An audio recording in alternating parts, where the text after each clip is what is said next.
Hola a todos, bienvenidos a nuestra sesión sobre la clavícula. ¿Listos para zambullirnos en este hueso tan particular? Claro que sí. Vamos a explorar la anatomía de la clavícula a fondo, desde sus caras y bordes hasta sus inserciones musculares, articulaciones. Y mucho más. Perfecto, porque a veces, bueno, la anatomía puede parecer un trabalenguas, ¿no?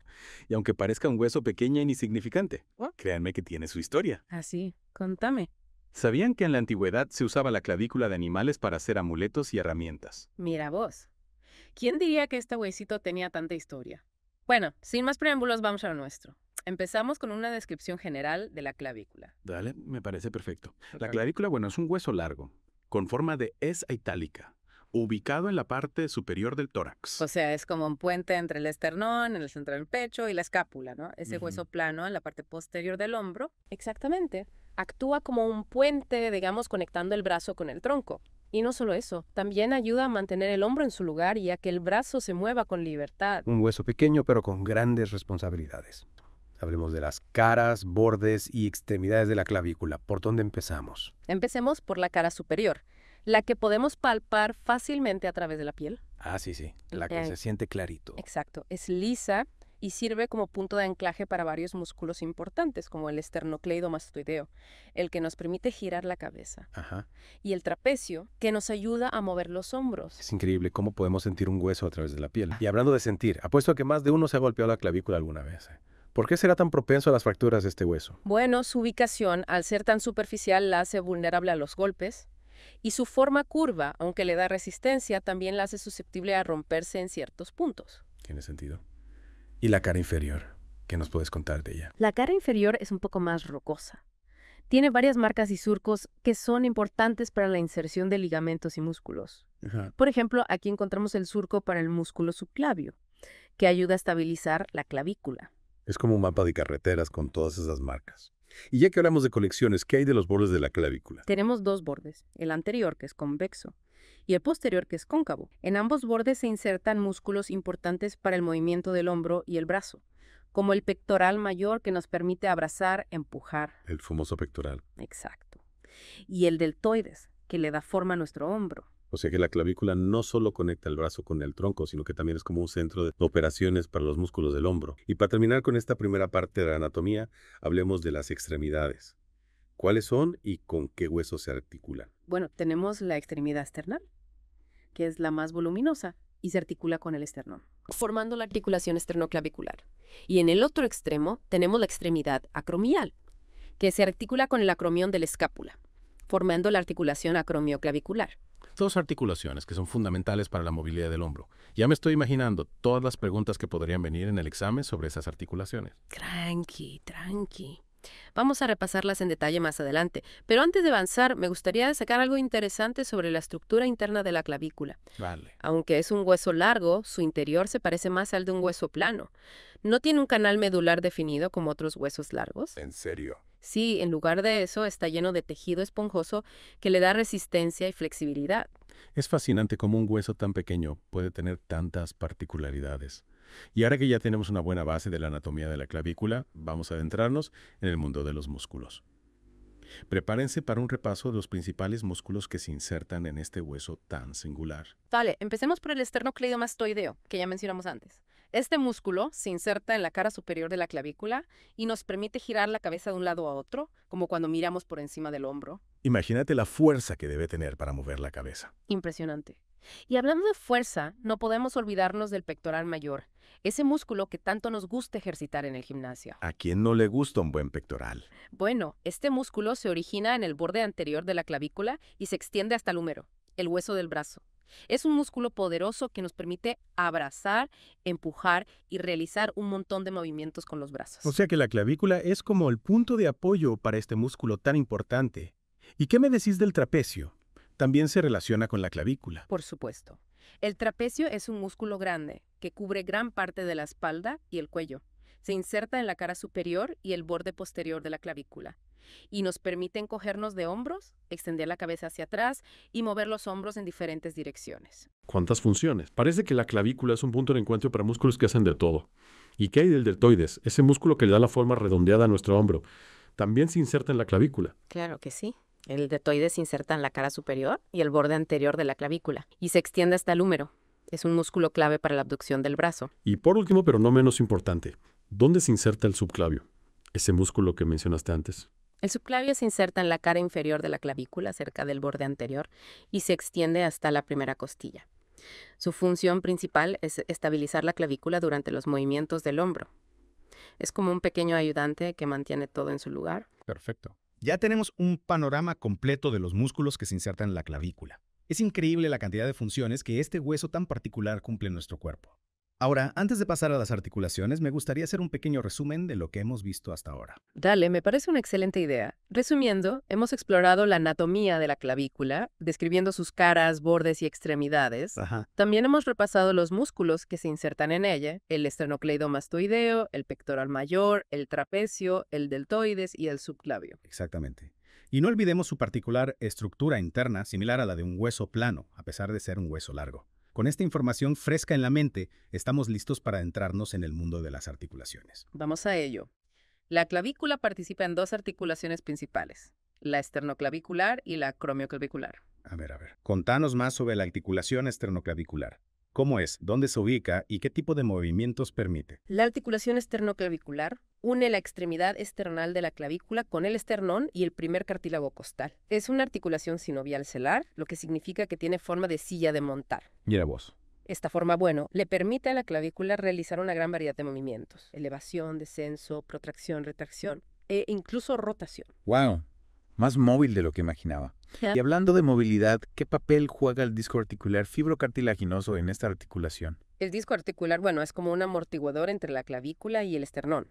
No solo ayuda a que las superficies óseas se encajen mejor, sino que también absorbe los impactos y permite que los movimientos sean suaves y fluidos. Un verdadero MVP de la articulación. Ahora hablemos de la articulación acromioclavicular. ¿En qué se diferencia de la esternoclavicular? La articulación acromioclavicular une la extremidad acromial de la clavícula con el acromión, que es una prominencia ósea de la escápula. A diferencia de la esternoclavicular, esta articulación es sinovial plana, o sea, las superficies articulares son más o menos planas y los movimientos están limitados a deslizamientos. Entiendo. ¿Y qué papel juegan los ligamentos en esta articulación? ¿Son tan importantes como en la esternoclavicular? Los ligamentos son fundamentales para mantener la estabilidad de cualquier articulación y la acromioclavicular no es la excepción. Aquí tenemos el ligamento acromioclavicular, que refuerza la cápsula articular, y los ligamentos coracoclaviculares, que son dos, el trapezoideo y el conoideo. ¿Y esos ligamentos coracoclaviculares, qué función tienen? ¿Para qué sirven dos ligamentos en lugar de uno? Buena pregunta. Los ligamentos coracoclaviculares no solo refuerzan la articulación, sino que también limitan la separación entre la clavícula y la escápula. Son claves para evitar una luxación. Es decir, que los huesos se desplacen de su posición normal. Tener dos ligamentos en lugar de uno proporciona mayor estabilidad y control del movimiento. Importante. Es increíble cómo cada estructura tiene su función específica y trabaja en equipo para que todo funcione a la perfección. Bueno, ya hemos visto las dos articulaciones principales de la clavícula. ¿Qué te parece si hacemos un breve repaso antes de pasar a las relaciones anatómicas? Me parece perfecto. Resumiendo, hemos visto que la articulación esternoclavicular es sinovial celar y permite una amplia gama de movimientos, gracias a su forma de silla de montar y al disco articular que actúa como amortiguador. Exacto. Por otro lado, la articulación acromioclavicular es sinovial plana, con movimientos más limitados, pero con una gran estabilidad gracias a los ligamentos acromioclavicular y coracoclaviculares. Dos articulaciones, dos mecanismos diferentes, pero un ISM objetivo: permitir la movilidad del hombro. Y ahora sí, adentrémonos en el mundo de las relaciones anatómicas. Prepárense porque aquí es donde el caso se pone interesante. Totalmente de acuerdo. La clavícula, a pesar de ser un hueso pequeño, tiene relaciones con estructuras muy importantes que debemos conocer. Empecemos con el plexo braquial, una red de nervios que se encarga de la inervación del miembro superior. El plexo braquial, esa estructura tan compleja y delicada. ¿Cómo se relaciona con la clavícula? ¿Pasa por encima, por debajo, por un costado? El plexo braquial pasa por debajo de la clavícula, muy cerquita de la primera costilla. Imaginen que la clavícula actúa como un puente protector para estos nervios tan importantes. De hecho, en los casos de fractura de clavícula, el plexo braquial puede verse afectado, lo que puede provocar déficits motores y sensoriales en el miembro superior. Un puente protector. Entonces, si la clavícula se fractura, el plexo braquial podría verse comprimido o incluso lesionado. Eso explicaría por qué algunas personas con fractura de clavícula tienen pérdida de movimiento o sensibilidad en el brazo y la mano. Qué importante es tener en cuenta esta relación. Y hablando de estructuras que pasan cerca de la clavícula, ¿qué hay de la arteria y vena subclavia? También están en riesgo en caso de una fractura. La arteria y vena subclavia también pasan por debajo de la clavícula junto al plexo braquial. Son vasos sanguíneos importantes para la irrigación del miembro superior. Si bien no son tan vulnerables como el plexo braquial en caso de fractura, la clavícula puede comprimir estas estructuras. ¿Y eso qué provoca? Bueno, puede provocar el síndrome del desfiladero torácico. Síndrome del desfiladero torácico. Suena a algo que no querría tener. ¿Cuáles son los síntomas de este síndrome? ¿Y cómo se diagnostica? Los síntomas pueden variar, pero generalmente incluyen dolor, entumecimiento, hormigueo y debilidad en el brazo y la mano, especialmente al elevar el brazo por encima de la cabeza. El diagnóstico se basa en la historia clínica del paciente, un examen físico completo, y pruebas complementarias como radiografías, resonancia magnética y electromiografía. Realmente la clavícula es un hueso pequeño, pero con relaciones anatómicas muy importantes. Y para terminar con esta sección, hablemos de las fascias del cuello y los nodos linfáticos. ¿Qué os puedes contar sobre ellos? Bueno, la clavícula sirve como punto de inserción para las fascias cervicales, que son membranas de tejido conectivo que envuelven y organizan las estructuras del cuello. Estas fascias ayudan a mantener las estructuras en su lugar y a facilitar el movimiento. Los nodos linfáticos, por otro lado, son parte del sistema inmunitario y se encuentran en todo el cuerpo, incluida la región cercana a la clavícula. Los nodos linfáticos deltopectorales, por ejemplo, se ubican cerca de la clavícula y son importantes para el drenaje linfático del miembro superior. Impresionante. Realmente la clavícula tiene relaciones con una variedad de estructuras que son claves para el funcionamiento del hombro, el brazo y el cuello. ¿Te parece si repasamos las relaciones anatómicas clave antes de pasar al desarrollo y osificación de la clavícula? Dale, me parece perfecto. Para resumir, hemos visto que la clavícula se relaciona con el plexo braquial, la arteria y vena subclavia, las fascias del cuello y los nodos linfáticos deltopectorales. Estas relaciones son importantes de recordar ya que nos ayuda a entender las posibles complicaciones que pueden surgir en caso de una lesión en la clavícula. Totalmente de acuerdo. Y ahora, adentrémonos en el fascinante proceso de desarrollo y osificación de la clavícula. Como ya mencionamos, es el primer hueso en osificarse en el cuerpo humano. Así es. Es realmente asombroso cómo este pequeño hueso se forma tan temprano en la vida intrauterina. La osificación de la clavícula comienza al final del primer mes de gestación, a partir de un modelo de tejido conectivo. Y a diferencia de otros huesos largos, la clavícula no pasa por una fase cartilaginosa previa, sino que se osifica directamente a partir de este tejido conectivo. Increíble. Es como si la clavícula tuviera prisa por formarse. Y para terminar con el desarrollo, hablemos del centro secundario de osificación. ¿Qué nos puedes contar sobre él? La clavícula tiene un centro secundario de osificación en la extremidad externa, que aparece más tarde, alrededor de los 18 años. Este centro se fusiona completamente con el resto del hueso alrededor de los 25 años. O sea que la clavícula termina de osificarse completamente recién a los 25 años. Es un proceso largo y complejo. Bueno, ahora que ya sabemos cómo se desarrolla este hueso tan peculiar, pasemos a la anatomía radiológica. ¿Listos para ver cómo se ve la clavícula en una radiografía? Por supuesto. La radiografía anteroposterior es la técnica más común para visualizar la clavícula. ¿Y qué podemos observar en esta radiografía? Es fácil identificar la clavícula. En la radiografía anteroposterior podemos ver la clavícula superpuesta con las costillas superiores. Es importante tener en cuenta esta superposición para no confundir las estructuras. La clavícula se ve como una cita entálica y podemos identificar sus dos extremidades, la esternal y la acromial, así como su cuerpo, que es la parte central del hueso. Un buen dato para tener en cuenta. ¿Y qué más podemos identificar en la radiografía? La clavícula nos ayuda a ubicar otras estructuras. Sí, la clavícula nos ayuda a delimitar la fosa supraclavicular mayor, que es una depresión en la parte superior del tórax, por encima de la clavícula, y el vértice del pulmón, que es la parte superior del pulmón que se extiende por encima de la primera costilla. Interesante. O sea que la clavícula no solo es importante por sí misma, sino que también nos ayuda a ubicar otras estructuras en la radiografía. ¿Y para qué nos sirve esta información? Esta información es útil para el diagnóstico de fracturas y luxaciones de la clavícula, así como para evaluar la posición de otras estructuras en la región del hombro y el tórax. Perfecto. Ya tenemos una idea clara de cómo se visualiza la clavícula en una radiografía. Ahora, antes de pasar a las patologías, me gustaría recapitular lo que hemos aprendido sobre el desarrollo y la anatomía radiológica. ¿Te parece bien? Tal, me parece una excelente idea. Resumiendo, hemos visto que la clavícula es el primer hueso en osificarse, que se forma a partir de un esbozo conectivo y que tiene un centro secundario de osificación en la extremidad externa, que se fusiona completamente alrededor de los 25 años. Exactamente. Y en la radiografía anteroposterior, la clavícula se superpone con las costillas superiores y nos ayuda a delimitar la fosa supraclavicular mayor y el vértice del pulmón.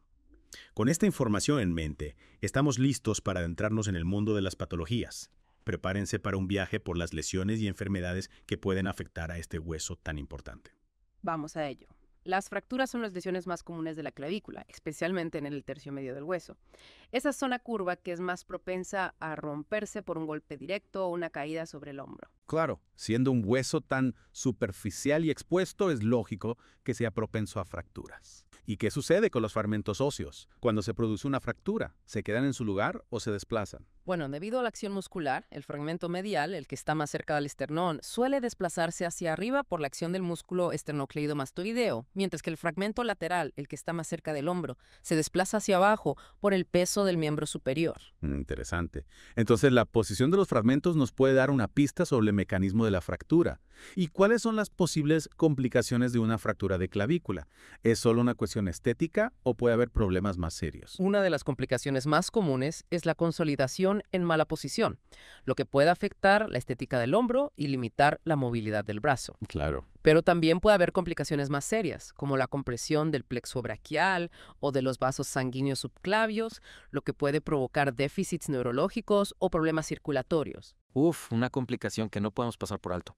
Bueno, además de las fracturas, ¿qué otras patologías pueden afectar a la clavícula? ¿Hay algo más que debemos tener en cuenta? Sí, las luxaciones también son lesiones frecuentes, especialmente en las articulaciones esternoclavicular y acromioclavicular. En una luxación, los huesos que forman la articulación se separan de su posición normal, lo que puede provocar dolor, deformidad e inestabilidad. Hablemos primero de las luxaciones esternoclaviculares. ¿Qué tipos existen y cuáles son las más frecuentes? Las luxaciones esternoclaviculares se clasifican en anteriores y posteriores, dependiendo de la dirección en la que se desplaza la clavícula. La luxación anterior, en la que la clavícula se desplaza hacia adelante, es más común y menos grave, mientras que la luxación posterior, en la que la clavícula se desplaza hacia atrás, es rara pero potencialmente más peligrosa. ¿Por qué? Porque puede comprimir estructuras vitales del mediastino, como la tráquea, el esófago y los grandes vasos sanguíneos. Entiendo. Es importante reconocer los signos de una luxación posterior para actuar a tiempo. Y en cuanto a las luxaciones acromioclaviculares, ¿qué nos puedes contar? También se clasifican en diferentes tipos. Las luxaciones acromiclaviculares se clasifican en 3 grados, dependiendo de la gravedad de la lesión. El grado I implica un estiramiento del ligamento acromioclavicular. El grado segundo, una ruptura parcial del mismo. Y el grado tercero, una ruptura completa de los ligamentos acromioclavicular y coracoclaviculares. Cuanto mayor es el grado de la luxación, mayor es la inestabilidad y la deformidad del hombro. ¿Y cómo se manifiesta clínicamente una luxación acromioclavicular de grado tredo? ¿Hay algún signo característico que nos ayude a identificarla? En las luxaciones acromioclaviculares de grado tredo se observa una deformidad visible en el hombro, con la clavícula prominente. Al presionar la clavícula hacia abajo, esta vuelve a su posición, pero al soltarla se eleva nuevamente, como si fuera una tecla de piano. Este signo se conoce como signo de la tecla de piano. Una imagen muy gráfica para recordar este tipo de luxación. Bueno, ya hemos cubierto las principales patologías que afectan a la clavícula. Fracturas y luxaciones. ¿Qué te parece si hacemos un breve repaso antes de pasar a los casos clínicos? Dale, me parece perfecto. Resumiendo, hemos visto que las fracturas son las lesiones más comunes de la clavícula, especialmente en el tercio medio, y que pueden complicarse con consolidación en mala posición o compresión del plexo braquial o de los vasos sanguíneos subclavios. Correcto. También hemos repasado las luxaciones esternoclaviculares, que se clasifican en anteriores y posteriores, y las luxaciones acromioclaviculares, que se clasifican en 3 grados según la gravedad de la lesión. Con esta información en mente, estamos listos para aplicar nuestros conocimientos a la práctica con 3 casos clínicos. ¿Están listos para el desafío? Absolutamente. Pongamos a prueba lo que no hemos aprendido. Manos a la obra. A ver esos cerebros en acción. ¿Listos? Listos. Caso número 1. Imaginen a un joven rugbyer que en plena disputa por la pelota, ¡paf!, recibe un golpe directo en el hombro y entra a la enfermería con cara de dolor, sujetándose el vaso, ¿no? Clásico escenario de sábado a la tarde, ¿eh? Sí. En un deporte de tanto contacto, las fracturas de clavícula son moneda corriente. Lo primero, observar, ¿no? Hay deformidad, puede mover el brazo, la cara del paciente. Bueno, ya nos dice bastante. Exacto. El dolor en una fractura de clavícula, bueno, es intenso. Y si sospechamos de eso, ¿cuál es el siguiente paso? Radiografía, sin dudarlo. Una anteroposterior de la clavícula nos va a mostrar la línea de fractura, que, por la mecánica del golpe, seguramente estará en el tercio medio, ¿no? La parte más vulnerable. Y ahí veremos cómo los fragmentos se han desplazado. La radiografía, nuestra aliada infalible. Digamos que la fractura se confirma. ¿Qué opciones de tratamiento tenemos? ¿Es siempre necesaria la cirugía? Depende. Depende del tipo de fractura y del desplazamiento de los fragmentos. Si la fractura es sin desplazamiento, a veces basta con inmovilizar el hombro con un cabestrillo y controlar la evolución. Pero si hay desplazamiento, como en este caso, donde el impacto fue directo, la cirugía es la mejor opción. Claro. Para alinear los fragmentos y que la consolidación sea óptima.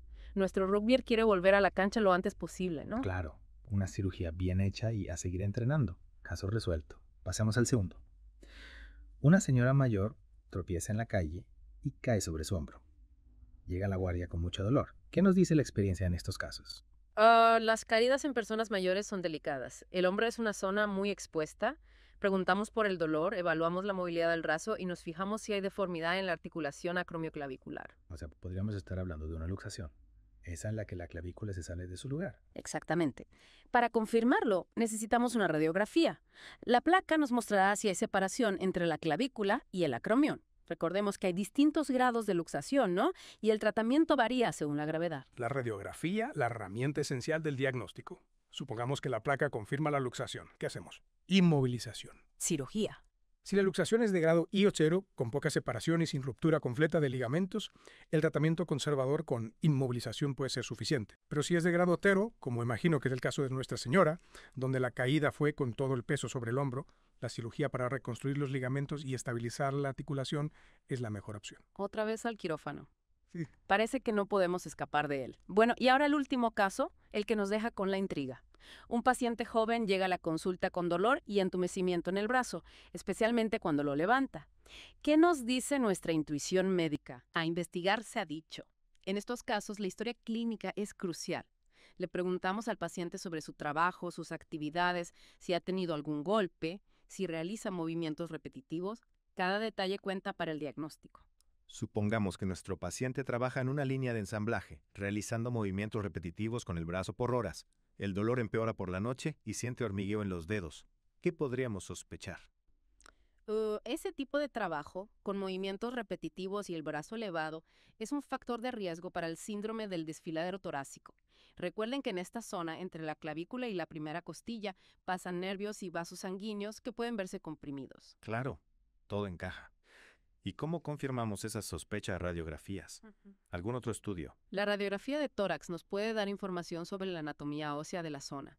Pero para evaluar la compresión de los nervios y vasos necesitamos estudios más específicos, como la resonancia magnética o la electromiografía. Un combo de estudios para no dejar dudas. Y si el diagnóstico de síndrome del desfiladero torácico se confirma, ¿cuáles son las opciones de tratamiento? Siempre empezamos con un enfoque conservador.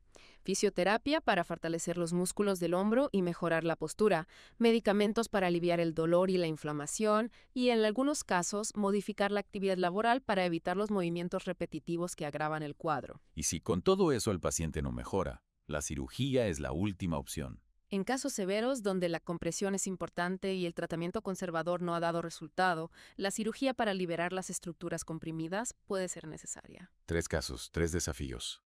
Hemos repasado fracturas, luxaciones y síndrome del desfiladero torácico, aplicando los conocimientos de anatomía que hemos visto. Exacto. Hemos analizado los síntomas, las pruebas diagnósticas y las opciones de tratamiento para cada caso. Con esto, nuestros oyentes estarán más que preparados para el examen. Totalmente. Ahora sí, a repasar y a confiar en sus conocimientos. Llegó el momento de la verdad. Pongamos a prueba todo lo que hemos aprendido sobre la clavícula. Con 3 casos clínicos listos. Saquen sus lupas de detectives médicos y a diagnosticar. Me encantan los desafíos. A ver, ¿qué tenemos para hoy? ¿Algún caso digno de Sherlock Holmes? Prepárese, doctor. Nuestro primer paciente es un joven futbolista que en medio de un partido, ¡pum!, choca contra otro jugador y cae sobre su hombro. Imaginen la escena. El estadio en silencio, el jugador en el suelo, con gesto de dolor. Un clásico de los domingos a la tarde. En un deporte de contacto como el fútbol, las lesiones de hombro son frecuentes. ¿Cuáles son los síntomas que presenta nuestro futbolista? El jugador se queja de un dolor intenso en el hombro.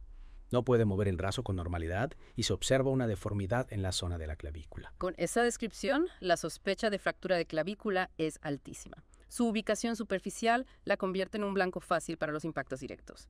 ¿Qué hacemos para confirmar el diagnóstico? Radiografía al toque. Necesitamos ver la extensión del daño y si hay desplazamiento de los fragmentos. Exactamente. Una radiografía anteroposterior de la clavícula nos va a mostrar la línea de fractura, que probablemente estará en el tercio medio del hueso, ¿no? La zona más vulnerable. Y la radiografía confirma la fractura. Se observa una fractura desplazada en el tercio medio de la clavícula. Doctor, ¿qué tratamiento le indicaría a este futbolista? Vuelve a la cancha pronto. Bueno, en este caso, con una fractura desplazada, la cirugía es la mejor opción para asegurar una correcta consolidación del hueso y una pronta recuperación. El objetivo es realinear los fragmentos y fijarlos, digamos, con placas y tornillos, permitiendo al jugador volver a los entrenamientos lo antes posible. De vuelta a la cancha, pero con clavícula nueva. Excelente trabajo, doctor. Ahora, cambiemos de deporte y de paciente. Imaginen a una señora mayor que, al bajar del colectivo, pierde el equilibrio y cae sobre su hombro. Las caídas son un riesgo importante en personas mayores. Y el hombro es una zona especialmente vulnerable. ¿Qué síntomas presenta la señora? La paciente refiere un dolor muy intenso en el hombro, imposibilidad de mover el brazo y una deformidad en la parte superior del hombro, justo en la articulación acromioclavicular. Esa deformidad nos hace sospechar de una luxación acromioclavicular, donde la clavícula se separa del acromión. Recordemos que hay diferentes grados de luxación, desde un simple estiramiento de los ligamentos hasta una ruptura completa de los mismos. ¿Qué hacemos para determinar la gravedad de la lesión? Una radiografía, por supuesto. Es la mejor forma de visualizar la articulación y ver si hay separación entre la clavícula y el acromión. Exacto.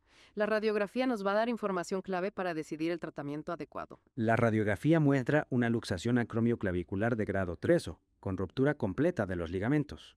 ¿Qué hacemos ahora, doctor? En una luxación acromioclavicular de grado 3, la cirugía es el tratamiento de elección.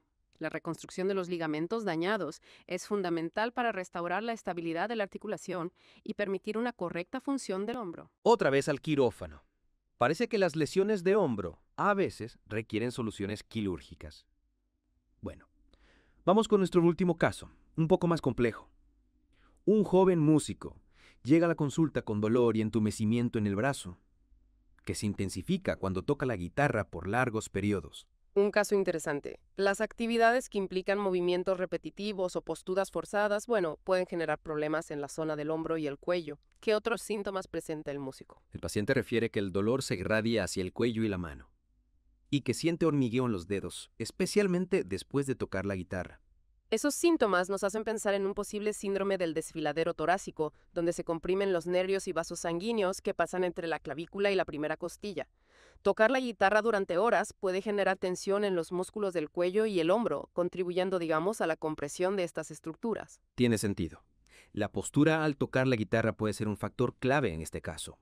¿Qué estudios podemos realizar para confirmar el diagnóstico? Además de un examen físico completo, podemos solicitar una radiografía de tórax para descartar anomalías óseas, una resonancia magnética para visualizar los tejidos blandos y los nervios, y una electromiografía para evaluar la función de los nervios y músculos. Una batería de estudios para no dejar dudas.